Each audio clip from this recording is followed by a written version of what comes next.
Hello ladies and gentlemen, and welcome to a video. On this video we're going to be responding to the extra credits video, Politics in Games, all media is political, extra credits. Now I want to say from the get-go that I disagree that all media is political.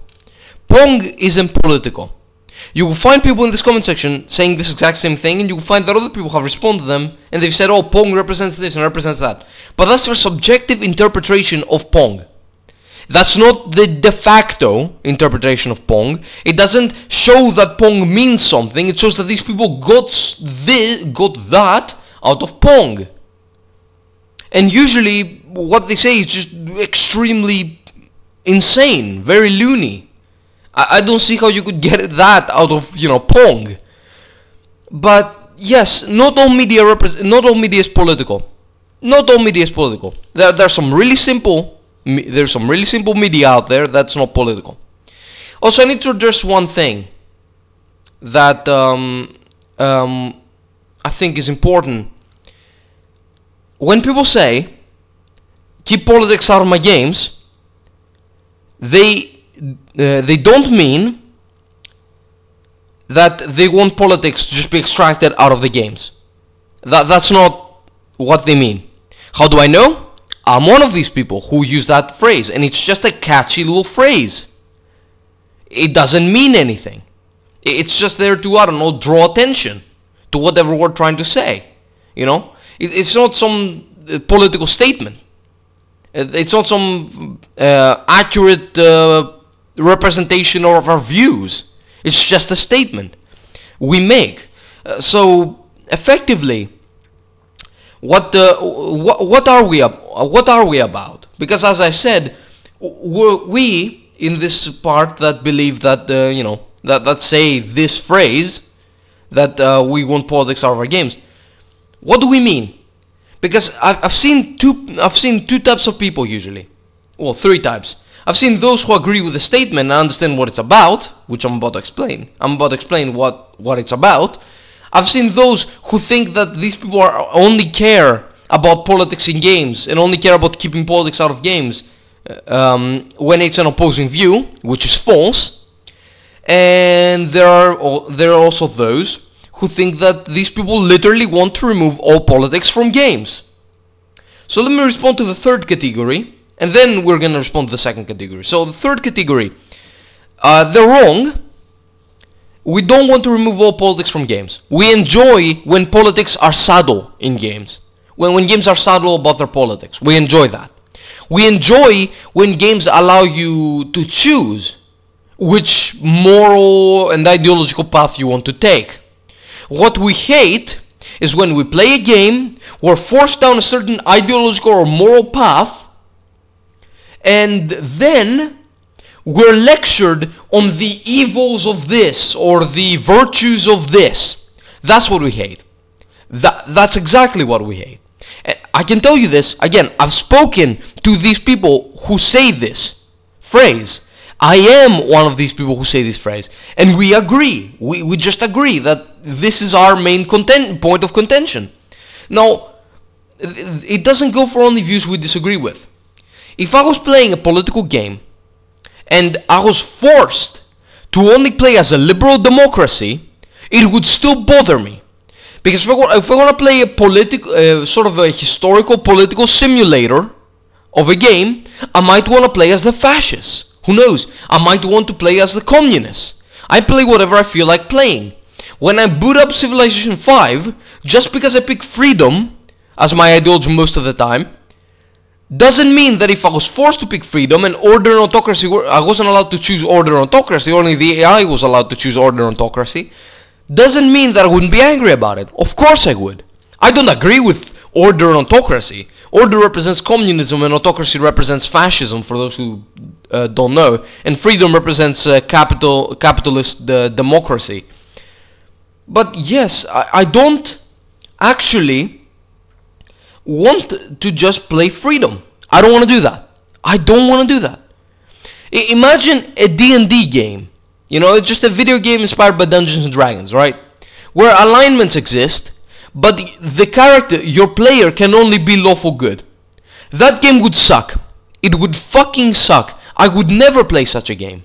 Never.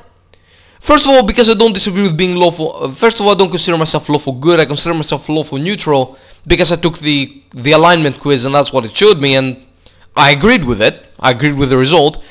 But second of all, because I don't feel like being an omnipotent moral busybody, which that alignment requires, and I don't feel like being led down this path of thinking that that's the virtuous path to take. I don't want to play a game that lectures me on how good being lawful good is.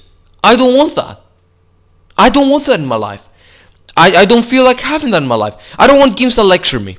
That's a short story. I don't want games that lecture me. That's what people don't want. People don't want blatant propaganda pieces that pretend they're games. People want to play games that have politics in them, but also have choice in them. Because video games are about choice. They're an interactive medium. You need to give the player choice. Linear stories are boring for most people. You'll notice that a lot of the games that have linear stories are usually only played for, say, their multiplayer. Or they're played because they're extremely story driven and the story is well made. But you'll notice that a lot of the successful games are the ones where you have choice. Where you're given a choice in what you want to do. Now, aside from that, I wanted to mention this as well. People, as I said, people often interpret it, they talk to you about the politics of Pong. And I wanted to show this image because I think it represents it perfectly. So this bubble has what the author meant. This bubble has what your English teacher thinks the author meant. And as you can see, there is very little common ground between these two. There's very little truth, I guess. There's a very small part where these two, I guess, are connected. So, for instance, let's take this statement. The curtains were blue. What your teacher thinks. The curtains represent his immense depression and his lack of will to carry on. What the author meant. The curtains were fucking blue. That's why you can't just go around and just subjectively interpret media and then go and say, oh, that's what the author meant. Because you don't know. You can't read the author's mind. So when people come to me and they say Pong represents this, Pong represents that, they're bullshitting. They're saying, oh, that's what I got out of Pong, so that's what the author meant. But that's not true. Unless the author tells me that that's true, I'm not gonna just accept it. But we still haven't started the video. So yeah, let's begin. As the political divides in our world have become increasingly pronounced, more and more frequently on message boards, forums, and Steam reviews, I've seen the demand that creators, writers, and reviewers keep politics out of games. That is not possible. All media is political. I've already explained my disagreements with these statements. I don't think I need to explain anything.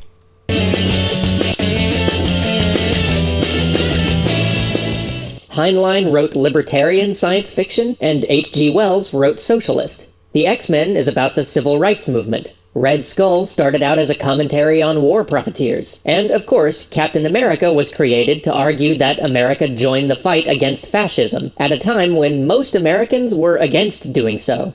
Star Trek is a post-scarcity, liberal, democratic utopia, and successfully or not, it ardently tried to show a world where race and gender no longer determined what you could be.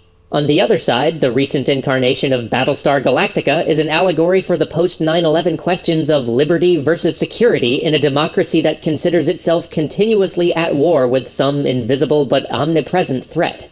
See, you can't just extract politics from media. Media is created by people. People are products of their culture and times, and so, intentionally or unintentionally, they are going to express their views through the outlets they have. I agree that people are products of their time and their place. That's actually pretty true.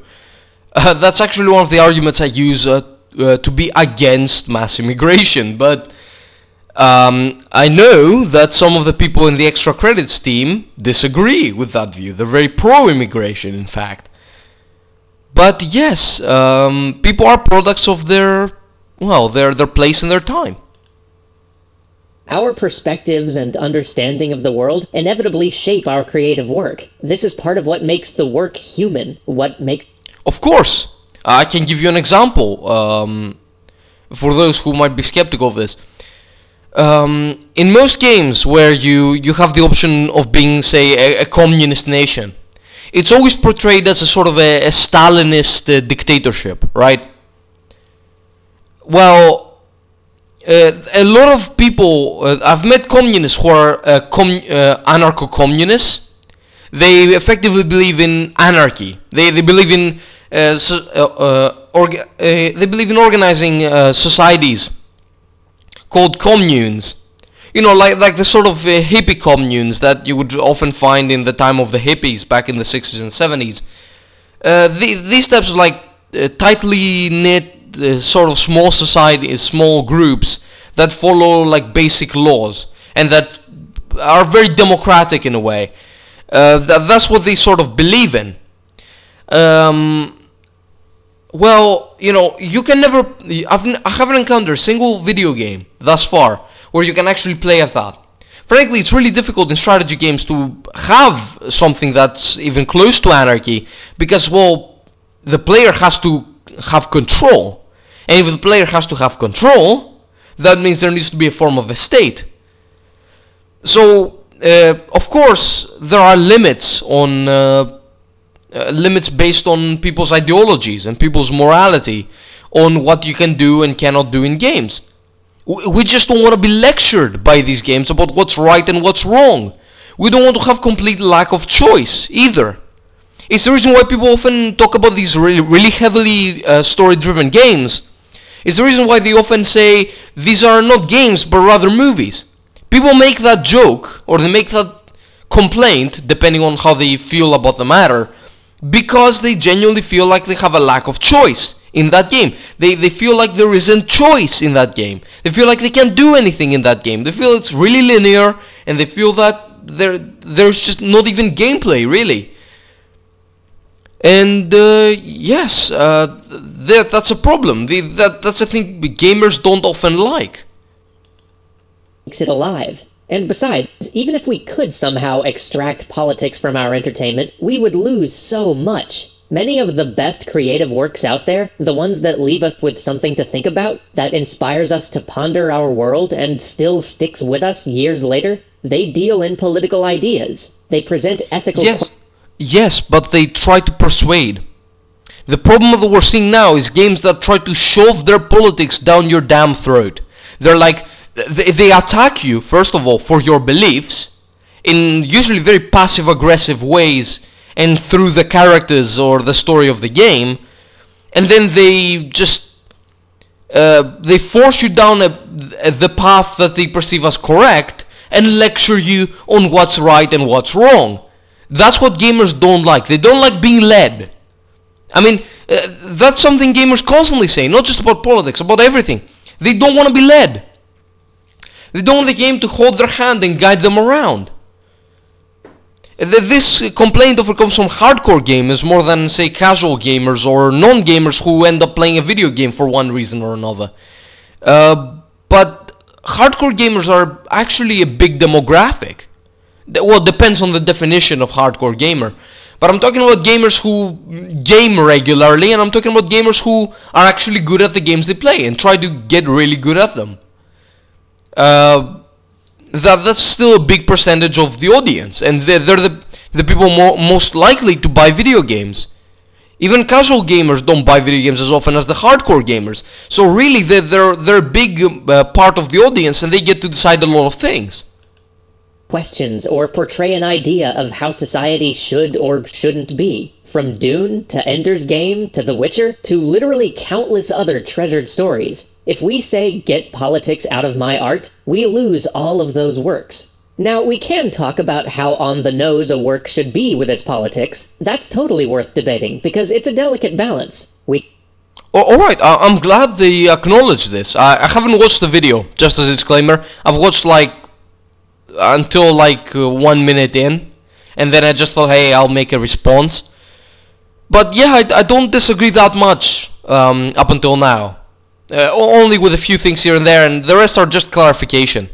Can even talk about the methodology for approaching these things. We ourselves talked ages ago about how games are unique in their ability to allow the audience to explore ideas, rather than simply having a writer or a designer express their ideas at you. We talked about how careful we have to be about letting players make real choices, rather than accidentally indoctrinating them with choices that aren't really choices at all. But we shouldn't simply get politics out of games, whatever that means. We can handle politics. This medium is a big kid now. We can handle a bit of heavy lifting. In fact, we need to.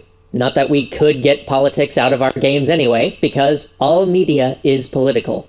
Even when it's unintentional, media shapes culture. Culture shapes society, and political views are a product of society. When our go-to cannon fodder targets in shooters moved from being Nazis to being people who look Middle Eastern, that almost certainly wasn't an intentional political statement on the part of those games' designers, but those games did reflect a shift in culture and a shift in politics. And moreover... Wait a minute though. I don't think it's the games that shifted culture. I think it's the repeated attacks by people with Middle Eastern looks that changed culture. I think it's the repeated bombings in different parts of Europe. I think it's the fact that we're probably not gonna have the Eiffel Tower standing if this situation continues up until, say, 2050. I don't know, that's just my prediction.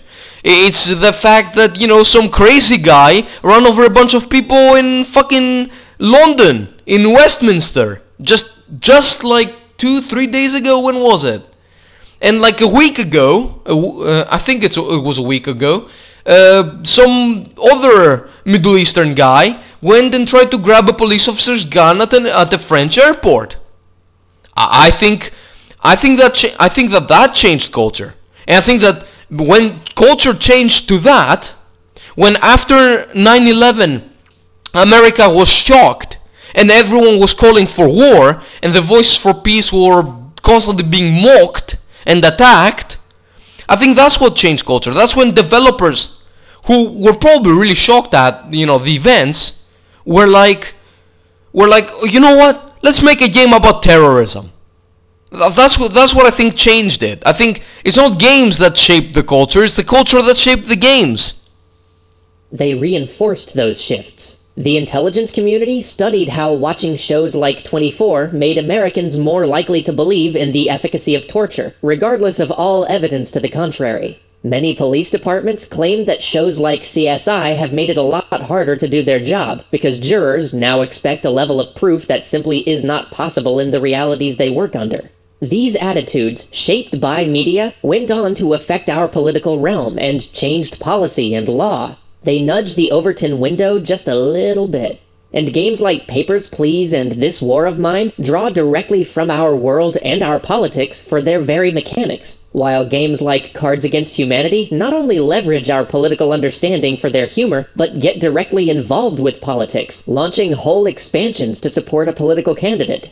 Even as we play, we pick up political philosophies and internalize ways of viewing the world. In almost any strategy game, the correct way to win is almost always to improve technology and increase resource production. This is almost hardwired into you if you play enough strategy games. Now, that mindset actually represents a very modern social and political perspective, and yet we frequently apply it to time periods like ancient Rome or the 100 Years' War, where it wasn't really true, where political stability was a much greater factor in determining which civilizations triumphed in a conflict than technology or even resource production. You see what I mean when I say that we literally can't get politics out of our games? We can't remove the political, because games are created by human beings who, even when they don't realize it, are influenced by the political space they live in. Now, that doesn't mean that we have to agree with the creators. In fact, in any democracy, we should be happy to disagree. We should welcome things that spark discussion. And it doesn't mean that we have to be less passionate about it. Now, we should be civil with each other, but it's okay for media to matter, and for what media is saying to matter. It's okay if it makes you angry or upset. It's okay to think that the politics expressed in a piece of media are great and support them, or to think that they are heinous and to fight against those politics. It's even okay for corporations to say that they won't support a piece of media because it represents something they do not wish to endorse. We absolutely are mature enough as a medium to handle that. we are mature enough as a medium to explore these topics, because without politics in games, you don't get Missile Command with its commentary on nuclear proliferation. You don't get Final Fantasy VII with its environmentalist bent. You don't get the Call of Duty series' military patriotism, or even Just Cause's take on covert regime change. Without politics in our games, we would lose so much. But more than that, we can't get politics out of our games anyway, because all media is political. I don't... As you saw, I didn't pause the video for like a very long time, plenty of minutes. Like 3 minutes in, I just stopped pausing, I think. Probably even... I stopped pausing probably before that, but... I don't necessarily disagree with the video. I was expecting me to disagree with the video, and I guess should have watched it beforehand.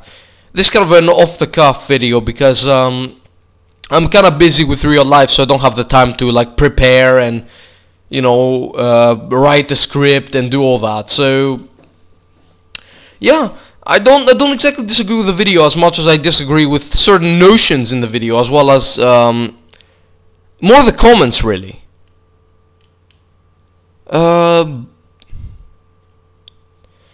And I also wanted to just explain this whole getting politics out of our games idea.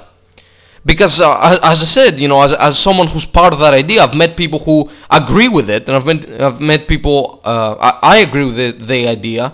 I agree with I guess, I agree with the meaning behind that statement, but I don't agree with the statement itself.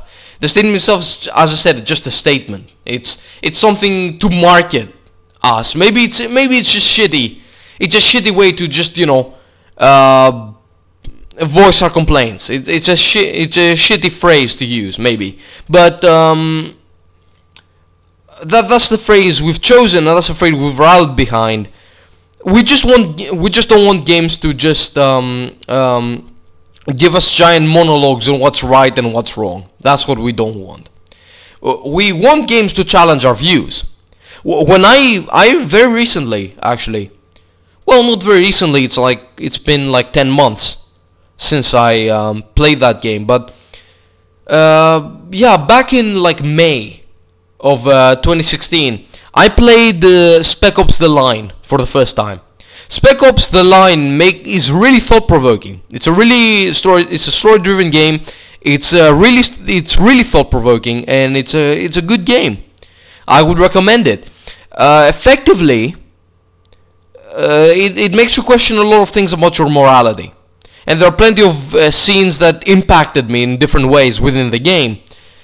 That's good politics. That's when the game does well in terms of politics. There were politics I still disagreed with. There were politics I completely disagreed with. There were times where where I felt like the game was trying to make me to make me question what I was doing, but I just was like, no, I'm not questioning this thing, because you're trying to make me question it,